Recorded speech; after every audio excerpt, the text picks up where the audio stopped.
nagdidesisyon ka ng sarili mo? Kung anong oras gusto mo umuwi sa kakauuwi? Ha? Anong oras ka palagi umuwi? Eh kung batuhin ko yung mukha mo, magagawa ka kaya?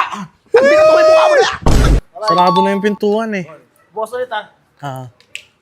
Laro tayo bukas Ano, sarado na. Nakalak na.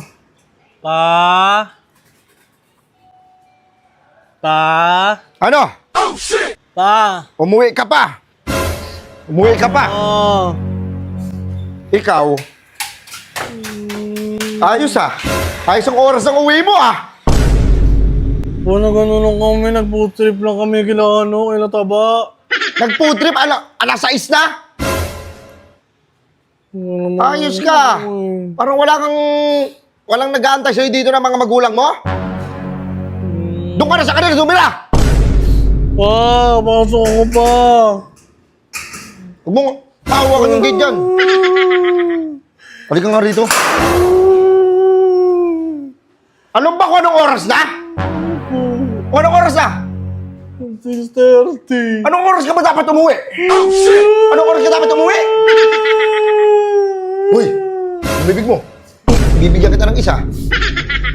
Isara mo yan, umakyat ka rito sa taas. Walang habas kitang bubugbugin. Umakyat ka. Anong oras ba dapat ang pag-uwi ng isang tao? Nag-food trip lang ako. Wala akong pakialam kung anong ginawa mo. Kunin mo na lahat ng damit mo sa kanila ka tumira. Kunin mo lahat.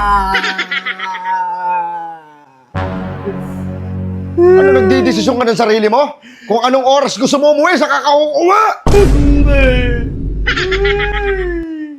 Alam ba nung araw kung anong oras kami umuwi?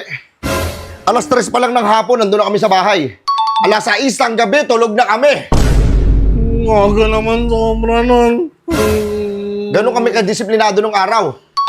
Ikaw, anong oras na? Alas 6? Andiyan ka pa sa lansangan kung ano mangyari sa'yo dyan? Sagutin ka naman kaibigan mo?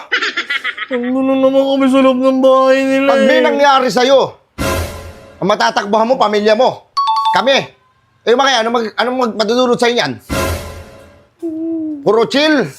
Sarap buhay. Inom. Natututo ka na uminom? Hindi pa. Hindi mo iniisip yung mga sinasabi sa'yo ng magulang mo Pasok dito, labas sa kabila.